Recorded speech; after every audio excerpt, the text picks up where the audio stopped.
साथियों नमस्कार। सभी उन प्रतिभागियों को ये सूचित हो गया होगा कि मध्य प्रदेश शासन द्वारा प्राथमिक शिक्षक के लिए कराई जाने वाली पीईटी जो परीक्षा है, प्राइमरी टीचर टेस्ट पीटीई, उसकी डेट अनाउंस की गई है। परिणाम यह है कि जितने भी प्रतिभागी हैं उनके अंदर बेचैनी, घबराहट और उत्सुकता दोनों सारी चीजें बढ़ने लगी। मेरे पास लगातार कॉल आए सर बाल विकास पर चाइल्ड डेवलपमेंट की क्लासें हमारी स्टार्ट करी जाए, क्योंकि मैं सारे छात्रों को ग्रुप बना करके नोट्स, उसके टेस्ट पेपर नियमित रूप से उपलब्ध करा रहा हूं। लेकिन क्लास की डिमांड होने के कारण मैं पहली इंट्रोडक्शन क्लास बाल विकास की आपको आज प्रारंभ करने जा रहा हूं। सभी लोग इसे देखें और सब्सक्राइब करना न भूलें। उसके लिए आपको YouTube पर तक्षशिला इंस्टीट्यूट ग्वालियर चैनल को सब्सक्राइब करना है। ये मेरा आपसे अनुरोध है और मैं आज आपको बाल विकास की कक्षा प्रारंभ कर रहा हूं। सबसे पहले साथियों, बाल विकास का प्रश्न उठता है, ये क्या है, विषय कहां से अस्तित्व में है। जब हम इसको पढ़ते हैं तो प्रारंभिक कक्षा आपने देखी होगी, हम लोगों का जो टाइम था और हमसे पहले वाला जो टाइम था, उसमें शिक्षण पर जोर दिया जाता था, बाल विकास पर। वो बाल विकास क्या है? बालक के मन का जो उसकी स्थिति है उसके अनुरूप उसका सामाजिक, सांस्कृतिक, नैतिक विकास कैसे सुनिश्चित किया जाए। आर्थिकता की कोई बात यहाँ नहीं होगी, और हम यहाँ सांस्कृतिक, उसकी संस्कृति कैसी है, संस्कार कैसे दे, उसका नैतिक विकास कैसे हो रहा है और उसका सामाजिक विकास कैसे सुनिश्चित किया जाए। उसके लिए बहुत जरूरी है कि उसके मन के भावों को हम समझ पाए। तो प्रारंभ में हमारा जो शिक्षण था वो शिक्षण होता था विद्यालय में। हमारे गुरुजन हमको पढ़ाने आते थे और एक नींव के डंडे को उठा करके याद कराने का काम, समझाने का काम नहीं आने पर डंडे से हमको सिखाया जाता था। तो भय के कारण हमको जो है विषय से प्रीत करनी होती थी। साथियों, वो वक्त अब नहीं है।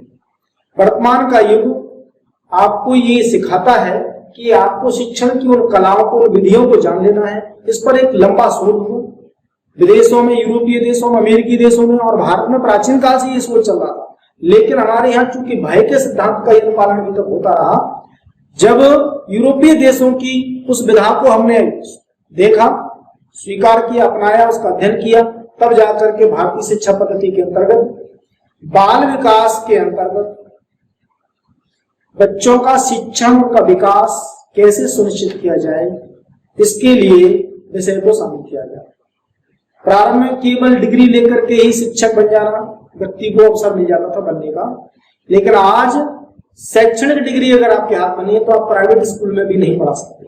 अर्थात डीएड, डीएलएड या बीएड जैसी डिग्रियां, एमएड जैसी डिग्रियां जो कि शैक्षणिक गतिविधियों से है, जो एक शिक्षक को शिक्षक बनाने के लिए अध्ययन कराती है, वो यदि उसको नहीं आता तो वह विद्यालय में पाठन का कार्य नहीं करा सकता। तो बाल विकास में सबसे पहले बालक का विकास, तो हम ये जानते हैं साथियों कि मां के गर्भ से बालक का विकास प्रारंभ हो जाता है, पर हम उस विकास की बात नहीं कर रहे। वो विकास तो मां का दायित्व है नहीं। उसके अलावा उसका सामाजिक, नैतिक विकास कैसे सुनिश्चित हो, उसका विद्यालय में ये विकास कैसे सुनिश्चित किया जाए, शिक्षकों को उसका ज्ञान कैसे कराया जाए, इसके लिए बात की जाती है। प्राचीन समय से इस पर जो काम किया गया वह ये था कि गुरुकुल में गुरु के प्रति समर्पण देकर के बालकों का शिक्षण कार्य कराया जाता और इसीलिए उनके अंदर वो नैतिक मूल्य स्थापित होते थे। भगवान राम ने गुरु वशिष्ठ के आश्रम में जब शिक्षण कार्य सीखा, भगवान कृष्ण ने संदीपनी आश्रम में जब गुरु से शिक्षण कार्य लिया, तो उनका वो नैतिक स्तर उस उच्च कोटि का था जिसमें संपूर्ण समाज के सृजन में उन्होंने महत्वपूर्ण भूमिका निभाई। राम हमारी भारतीय संस्कृति के प्रतीक है, वो हमको वहां से ही मिले, गुरुकुल की परंपरा से उनके आदर्शों को हम जानते। लेकिन साथियों, वर्तमान के युग में एक नया विषय अस्तित्व में आया, नाम सुना होगा आपने, मनोविज्ञान। और मनोविज्ञान माने मन का विज्ञान, अर्थात बालक के मन का अध्ययन करके आप जब तक उसका शिक्षण कार्य नहीं कराएंगे तब तक उसका शिक्षण नहीं होगा। तो मनोविज्ञान को लेकर शिक्षा में शामिल किया गया। जब शिक्षा में शामिल किया गया तो शिक्षा मनोविज्ञान। और शिक्षा मनोविज्ञान को किसके लिए उपयोग करना है हमें? शिक्षा मनोविज्ञान का उपयोग करना बालक के विकास में। इसलिए क्या बन गया ये? शिक्षा मनोविज्ञान बाल विकास। अब यहां शिक्षा मनोविज्ञान या मनोविज्ञान का उद्भव कहां से हुआ है, इस विषय के अस्तित्व में आने से पहले इसकी कहानी क्या है? आप जानते होंगे 600 से लेकर 322 बीसी तक का जो टाइम पीरियड है, 600 बीसी से लेकर 322 बीसी तक का जो टाइम पीरियड है, इसे हम प्राकृतिकवाद के नाम से जानते हैं। और इस प्रकृतिवाद में सुकरात का, प्लेटो का, अरस्तु का नाम अग्रणी में आता है। इनसे पहले के जो काल था उसे हम ब्रह्मांड के युग के नाम से जानते हैं। इस प्राकृतिकवाद को हम हेलेनिक युग के नाम से जानते हैं। और उसके बाद शुरू होता है मनोविज्ञान का वह काल जिसे हम आत्मा के विज्ञान के रूप में जानते हैं। साथियों, प्राचीन मनोविज्ञान का जन्म जहां अरस्तु को माना जाता है, वहीं आधुनिक मनोविज्ञान का जन्म विल्हेम मैक्सिमिलियन वुंट को माना जाता है। अरस्तु को इसलिए क्योंकि अरस्तु जहां राजनीति विज्ञान के जनक हैं, अरस्तु जहां बायोलॉजी के जनक हैं, जीव विज्ञान के जनक हैं, अरस्तु जहां जंतु विज्ञान के जनक हैं, वहीं अरस्तु को मनोविज्ञान का जनक भी माना जाता है। साथियों, जो क्रम जैसे आपने आधुनिक भारत में कभी पढ़ा होगा कि गांधी जी के गुरु का नाम था गोपाल कृष्ण गोखले, गोपाल कृष्ण गोखले के गुरु का नाम था एमजी रामनाथन। ठीक वैसे अरस्तु, सिकंदर के गुरु का नाम अरस्तु, अरस्तु के गुरु का नाम प्लेटो, प्लेटो के गुरु का नाम सुकरात। तो ये क्रम ही आप देख लीजिए, क्रम से आपको पता लगेगा कि इस क्रम में वे लोग हैं।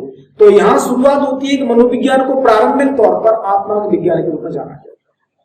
वर्षों तक की प्रक्रिया चली, लेकिन आत्मा के रूप में मनोविज्ञान को परिभाषित नहीं किया जा सका, लोगों के सामने उसको स्पष्ट नहीं किया जा सका। जब उसकी स्पष्ट व्याख्या नहीं हो सकी तो मनोविज्ञान को आत्मा के स्थान पर मन का विज्ञान कहा जाएगा।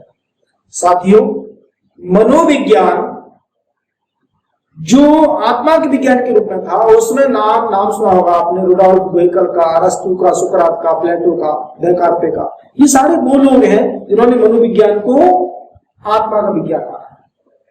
ये मनोविज्ञान शब्द लुंडेन के अनुसार तो ये यूनानी भाषा का है, क्योंकि मनोविज्ञान का प्रादुर्भाव यूनान में हुआ है। लेकिन सामान्यतः प्रचलन में आपके लिए अगर प्रश्न आता है तो मनोविज्ञान लैटिन भाषा का शब्द है, जिसमें जिसे इंग्लिश में साइकोलॉजी कहते हैं। अब साइकोलॉजी में साइकी शब्द जो है वो है आत्मा, और लोगोस माने अध्ययन, अर्थात आत्मा का अध्ययन ही मनोविज्ञान। मनोविज्ञान शब्द का प्रयोग पहली बार 1590 में साइकोलॉजी नामक पुस्तक में जर्मन दार्शनिक रुडॉल्फ गोएकल ने किया। रुडॉल्फ गोएकल ने इस शब्द का प्रयोग पहली बार किया। उसके बाद धीरे धीरे जब ये शब्द बदला तो 17वीं शताब्दी के प्रारंभ में यह बन गया मन का विज्ञान। अब क्या हुआ, जो मन का अध्ययन करे, जिसमें मन का अध्ययन हो वो मनोविज्ञान है। तो मनोविज्ञान मन के अध्ययन के रूप में देखिए साथियों, थॉमस रीड, पॉम्पोनोजी, जॉन लॉक और बर्कले आदि का नाम इसमें आता है। थॉमस रीड, पॉम्पोनोजी, जॉन लॉक और बर्कले को मनोविज्ञान वे विचारक हैं जिन्होंने कहा कि मन का विज्ञान ही मनोविज्ञान। लेकिन चूंकि आपको पता है, मैं और आप हम सब ये बात जानते हैं और हमें सब ये जान भी लेना चाहिए कि हमारा मन स्वयं किसी भी स्थिति में स्थिर नहीं होता। अगर मन की बात मानेंगे बंधुओं तो ये मानिए गली मोहल्ले में हम लोगों को जूते ही खाने पड़ेंगे। पढ़ाने की दृष्टि से भाषा सब शैली आपको ठीक न लगे शायद, पर सच बात यही है कि मन स्थिर नहीं होता। और ऐसी दृष्टि से अगर देखा जाए तो मन पर नियंत्रण कौन करेगा, अर्थात मन के विज्ञान के बाद एक नया विचार आया, चेतना का विज्ञान। चेतना का विज्ञान, चेतना का विज्ञान का मतलब हुआ कि मनोविज्ञान वह विज्ञान है जो चेतना का विज्ञान है, अर्थात मन को नियंत्रित करने का काम कौन कर रहा है, चेतना। चेतना किसे कहते हैं? चेतना वह है जो हमें अच्छे और बुरे का, सही और गलत का, लाभ और हानि का किसी भी स्थिति में ज्ञान उपलब्ध कराए। हम तर्क और कुतर्क में, लाभ हानि में, बुरे और अच्छे में अगर अंतर कर पाते हैं तो ये केवल चेतना की वजह से। इस तरह से मनोविज्ञान क्या बन गया, चेतना का विज्ञान। इस विचार के समर्थक में नाम आता है Wundt, Titchener, James, Dewey, Angell, वाइस, सिली, जेम्सली। तो ये नाम जो है वो लोगों के हैं जिन्होंने मन को क्या माना है, मनोविज्ञान को चेतना का विज्ञान माना। साथियों, लेकिन हमें ये आप सब जानते हैं कि यदि हमको ये सब पता ही है, हमारी चेतना हमेशा ही जागृत रहे, तो फिर हमसे कोई त्रुटि नहीं, हम कोई गलती नहीं करेंगे। क्यों नहीं करेंगे? क्योंकि हम चेतन अवस्था में रहें। लेकिन विचारकों का मानना है कि चेतन अवस्था केवल 10% होती है, 90% तो अचेतन। इसीलिए जितने भी बुद्धिजीवी, विद्वान, पढ़े लिखे, योग्य लोग भी नाराज होते हैं, क्रोध आता है, झगड़ा करते हैं और अव्यवहारिक व्यवहार कर जाते हैं, अर्थात ऐसे व्यवहार को अंजाम दे जाते हैं जो उनके आचरण का हिस्सा नहीं है। साथियों, समझिए जरा, इस तरह से यह चेतना कुछ समय तक सीमित रहती है। तो जिस तरह से एक अनुपात निकाला जाता है, अनुपात में ऐसा कहा जाता है कि चेतना 10% और अचेतना 90% होती है। अब उसके बाद आता है चौथा चरण। चौथे चरण में नाम सुना होगा आपने सिगमंड फ्राइड का। सिगमंड फ्राइड मनोलैंगिक विश्लेषणात्मक सिद्धांत के जनक माने जाते हैं।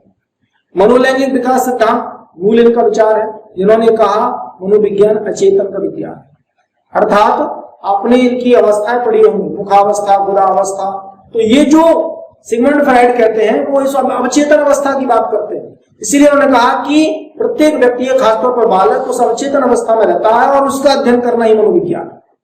और लास्ट में साथियों प्रश्न उठता है कि क्या वास्तव में मनोविज्ञान यही है? तो अंतिम चरण में मनोविज्ञान को व्यवहार का विज्ञान कहा जाता है। मैं जब कक्षाएं आपको दे रहा था साथियों, तो उस दौरान ये बताया कि व्यवहार एवं अनुभूति का विज्ञान ही मनोविज्ञान है। तो जब मैंने एक प्रश्न को डाला आपके लिए और उस प्रश्न को सॉल्व करते में एक व्यक्ति ने या एक छात्र ने मेरे पास भेजा है कि आपने इसका आंसर व्यवहार क्यों लगाया है, आपने तो अनुभूति भी बताया। तो उसका आंसर मैं बताता हूं कि जब तक व्यवहार सामने नहीं होगा तब तक अनुभूति किसमें आप महसूस करोगे। तो यदि विकल्प में केवल व्यवहार भी मिल रहा है और अनुभूति भी मिल रही है, तो आंसर उस स्थिति में केवल व्यवहार ही बताना है। अगर आपको दोनों एक साथ मिलते हैं तो वो सबसे उत्तम आंसर माना जाएगा, क्योंकि वर्तमान के युग में मनोविज्ञान को अंतिम स्वरूप में व्यवहार एवं अनुभूति का विज्ञान ही माना गया है। पर अगर अनुभूति नहीं है साथ में, तो व्यवहार आपको अंतिम रूप में बताना पड़ेगा। क्यों? क्योंकि व्यक्ति का जो अंतिम चरण मनोविज्ञान के विकास का है, उसमें कहा गया है कि व्यवहार का विज्ञान ही मनोविज्ञान है। जेबी वाटसन इसके जनक माने जाते हैं। व्यवहार के विज्ञान के जनक जेबी वाटसन माने जाते हैं। जितने भी व्यवहारवादी हैं, अधिगम ने अधिगम की प्रक्रिया के अंतर्गत जहां आपको बताया है कि व्यवहारवाद में किस तरह के विचारक हैं, संज्ञानवादी हैं और व्यवहारवादी भी हैं। उसमें चाहे वो मैकडूगल की बात की हो, चाहे वहां पर आपके लिए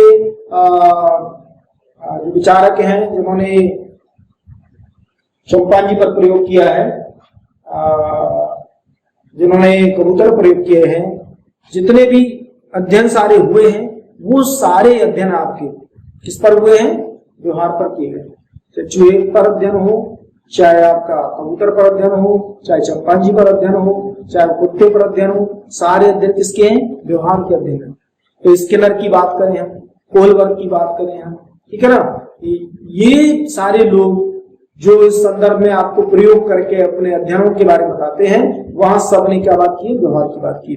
तो इस तरह से हम क्या है, मनोविज्ञान के, चूंकि वो जीवों पर किए गए हैं और पशु पक्षियों पर किए गए हैं, अविकसित जीवों पर ये प्रयोग किए गए हैं। हम चूंकि मानव की बात कर रहे हैं तो मानव के संदर्भ में इसको थोड़ा सा अधिक मॉडिफाइड करना होगा। और आपके लिए इसको आप अधिक फोकस करके अगर पढ़ते हैं तो आपको एक चीज बहुत महत्वपूर्ण जान लेनी है। अंतिम इस पूरे विषय का मूल केंद्र बिंदु छात्र है, विद्यार्थी है। उसके बाद विद्यालय और शिक्षक आता है, तो परिवार का नंबर आता है। तो यहाँ मूल केंद्र क्या है? विद्यार्थी, उस पर ध्यान देना है। तो किसी भी स्थिति में कोई भी ऐसा फेवर आता है तो उसका आंसर आपको विद्यार्थी के रूप में लेना है कि ये जो मनोविज्ञान है या ये बाल विकास है या शैक्षणिक कार्य जो हो रहा है, जितना भी हम शैक्षिक मनोविज्ञान पढ़ रहे हैं, वो सब बाल केंद्रित ही पढ़ रहे हैं। अब उसमें उसका व्यक्तित्व पढ़ें, चाहे उसके अभिप्रेरणा पढ़ेंगे, चाहे हम उसका समायोजन पढ़ें, चाहे उसका माध्यम पढ़ें, चाहे हम उसकी बुद्धि पढ़ें, बुद्धि लब्धि पढ़ें, जितने भी टॉपिक आपके हैं क्रमबद्ध जो आपको जानने हैं, जिस पर हम बात करेंगे, वो टॉपिक निश्चित तौर पर किसको केंद्र में रख के बनाए गए हैं? बालक को केंद्र में रख के बनाए गए। तो साथियों कभी भी नकारात्मक भूमिका बालक के पक्ष में अपनानी नहीं है। प्रताड़ित करना, डांटना, आप वर्तमान में भी ये देखिए, आप विद्यालयों में बालक के लिए मालिक शब्द का नहीं होता, बालक के लिए पालक शब्द का इस्तेमाल होता है। तो बालक के पिता अगर है तो वो कौन है? उसके मालिक नहीं, पालक है। अर्थात पालन का दायित्व हमारा है, हम उनको केवल पाल सकते हैं। डांटना, प्रताड़ित करना, मानसिक रूप से उनको प्रताड़ित करना ना तो शिक्षक को और ना ही पालक को किसी को अधिकार नहीं देता। नवीन शिक्षा पद्धति, आधुनिक शिक्षा, प्रगतिशील शिक्षा सिद्धांत, इन सब के अंदर नवीनता में इतना ज्यादा उत्कृष्टता को स्थापित किया गया है जो बालकों के लिए सर्वांगीण विकास की दृष्टि से बच्चों की किसी भी स्थिति में, चाहे विशिष्ट बालक हो, चाहे उत्कृष्ट बालक हो, चाहे वो बालक कमजोर या पिछड़े बालक हो, किसी भी स्थिति में शिक्षक का दायित्व उसी के अनुरूप ऐसी शिक्षण विधियों का अध्ययन करके या उन शिक्षण विधियों को जान करके उस बालक के लिए उन विधियों का इस्तेमाल करे और उसका शिक्षण करा पाए। तो साथियों, आज मैंने केवल आपको एक इंट्रोडक्शन की बात की है। इसमें आप ये देखेंगे कि शायद आपको पता होगा कि मनोविज्ञान शब्द किसने दिया है? पहले तो जान लिया, मनोविज्ञान का पिता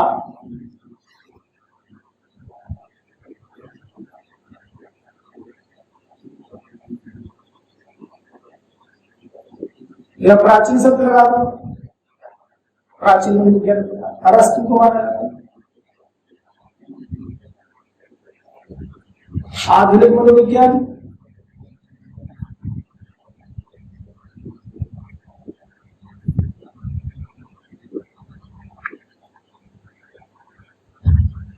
विल्हेम मैक्सिमिलियन वुल्फ।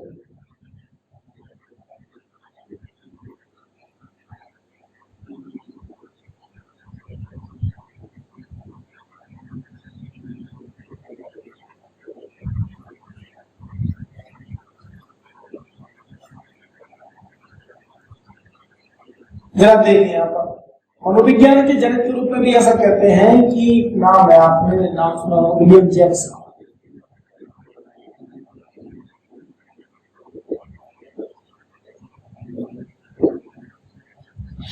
अब देखिए विकास क्या है इसका। एक तो देखें 1590 में इस शब्द का प्रयोग किया है, किसका? मनोविज्ञान।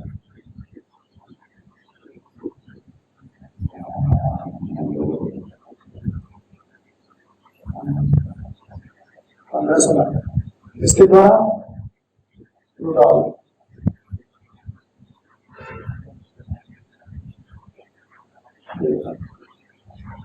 दूसरा यहाँ पर क्या है? मनोविज्ञान देखेंगे हम साइकी।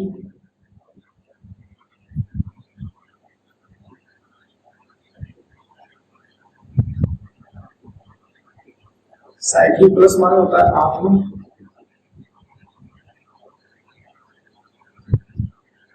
लोगस मीन्स होता है अध्ययन, आत्मा का अध्ययन। ये कल ने शब्द इस्तेमाल किया था। ये मुक्त शब्द किसका है? लेकिन भाषा। लेकिन यहां देखें, लेकिन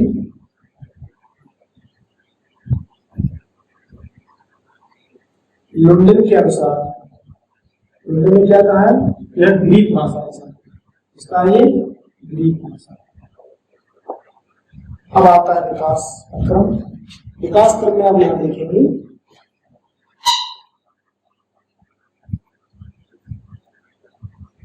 विकास क्रम में देखना है आपको सबसे पहले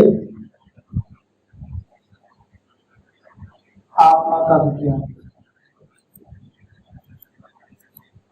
इस आत्मा के विज्ञान से पूर्व में आपको बता देता हूं हेलेनिक।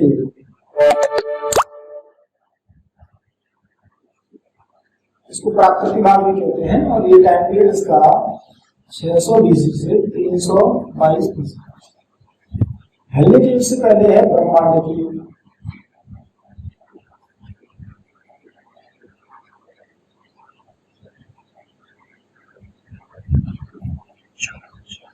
ब्रह्मांड की युग, उसके बाद हेलेनिक युग, उसके बाद आत्मा का विज्ञान। आत्मा के विज्ञान में जैसे मैंने कहा ये नाम जो आपको बताए थे कौन कौन से, रुडॉल्फ बुएकल, सुकरात, अरस्तु है, ये सब क्या है? इस विचार की समर्थन है। उन्होंने कहा विज्ञान आत्मा का विज्ञान। उसके बाद क्या है? मन का विज्ञान।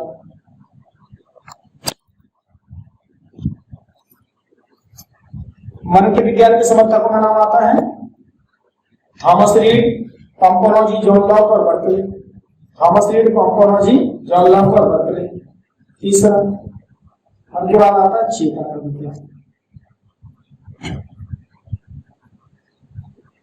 चेतना के विज्ञान के रूप में वोल्ट, टिटलर, जेम्स डी एंजल, सब लोग जानते हैं 1879 में जर्मनी के लिप्जिंग में विलियम वुंट के द्वारा मनोविज्ञान की प्रथम प्रयोगशाला की स्थापना की गई। शिक्षा मनोविज्ञान के क्षेत्र में तो महत्वपूर्ण योगदान था, चेतना के विज्ञान के रूप में नाम आता है। लेकिन चेतना के बाद चौथा नंबर आ गया अचेतन विज्ञान। अचेतन, इसमें नाम आता है सिगमंड फ्राइड का, और उसके बाद मनोविज्ञान, व्यवहार का विज्ञान, व्यवहार का विज्ञान, व्यवहार का विज्ञान। अब व्यवहार का विज्ञान है मनोविज्ञान, इसको कहने वाले हैं, नाम सुना होगा आपने जेबी वाटसन का, जेबी वाटसन। कौन है? Sigmund Freud. यहाँ कौन चेतना है? यहाँ पर है Wundt, Titchener, James D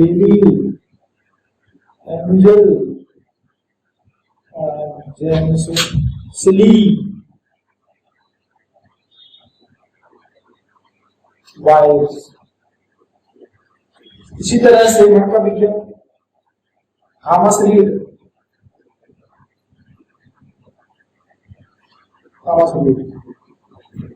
पोम्पोनोजी,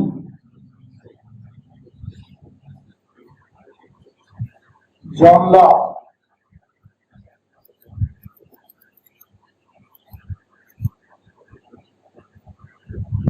Berkeley, और इसका नाम अरस्तु।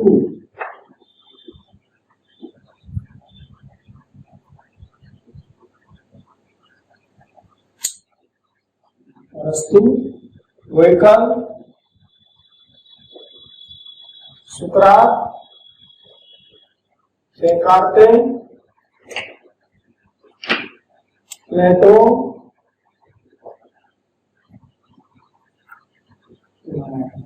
इस तरह से आप क्या करेंगे, मनोविज्ञान के विकास के चरणों को क्रमबद्ध तरीके से याद रखेंगे। अब यहां जैसे आप चेतना में आएंगे तो ये चेतना क्या है, दो भागों में बटी हुई। चेतना को आप दो भागों में बांट कर सकते हैं, क्या? संरचना और प्रकार। संरचनावाद में कौन कौन है? वुंट और टिटलर। प्रकारवाद में जेम्स डी एंजल। अब इस पर बात, ये आपका बेसिक इंफ्रास्ट्रक्चर है। मनोविज्ञान किस तरह से आपको जानना है। विभिन्न विचारकों ने मनोविज्ञान को अलग अलग संदर्भों में परिभाषित किया है और उन्होंने इसकी परिभाषा दी है। परिभाषाओं में मैंने जैसे कि आपके अध्ययन के संदर्भ में जब भी चर्चा हुई, जब मैंने आपको पढ़ाया तो बताया था कि इसमें आप कीवर्ड्स पर ज्यादा जोर दें। कीवर्ड्स पर जब आप ज्यादा जोर देंगे तो कीवर्ड्स के लिए जैसे मैंने बताया कि मनोविज्ञान व्यवहार एवं अनुभव का विज्ञान, व्यवहार एवं अनुभव का विज्ञान है। ये B.F. स्किनर का व्यवहार एवं अनुभव का विज्ञान किसका है? B.F. स्किनर का। इसी तरह से मनोविज्ञान प्राणियों के व्यवहार का विधायक विज्ञान है, ये मैकडोवेल कहता है। मनोविज्ञान व्यवहार का शुद्ध विज्ञान है, ये आपका जेबी वाटसन कहते हैं। तो कीवर्ड जब आप देखेंगे, शब्द को आप पकड़ना है कि ये शब्द किसने दिया, और इस तरह से बहुत सारी डेफिनेशन, यानी विचारकों ने जिन्होंने कहा कि मनोविज्ञान किसके अनुसार क्या है, किसके अनुसार क्या है, उसका अगर बात करेंगे तो कीवर्ड से आपके निकलते चले जाएंगे। साथियों, अपन नेक्स्ट क्लास जो इसके बाद देने वाले हैं, सबसे पहले इस वीडियो को पूरा देखें, सब्सक्राइब करें। अगर आपने मुझे इसलिए नहीं दिया, आप मेरे साथ नहीं जुड़े, आप मेरी वीडियो को लाइक नहीं करेंगे तो आगे मैं क्लास नहीं दे पाऊंगा। क्लास में तभी दे पाऊंगा जब मैं आपके लिए मेहनत कर रहा हूँ, आप मेरे लिए करें। तो आप YouTube पर जाएं, तक्षशिला इंस्टीट्यूट ग्वालियर चैनल पर बाल विकास by doctor G P. Sharma search करें और वीडियो देखें। नेक्स्ट वीडियो मैं कल आपको उपलब्ध कराता हूँ, नेक्स्ट डे में। इस वीडियो के बाद आपको नया वीडियो यानी नया क्लास आपको मिलेगा, जो लगातार आपको 19 सितंबर 2020 में होने वाले प्राइमरी टीचर की परीक्षा के लिए जो बाल विकास आपका है उस टॉपिक को मैं कंप्लीट करा। धन्यवाद।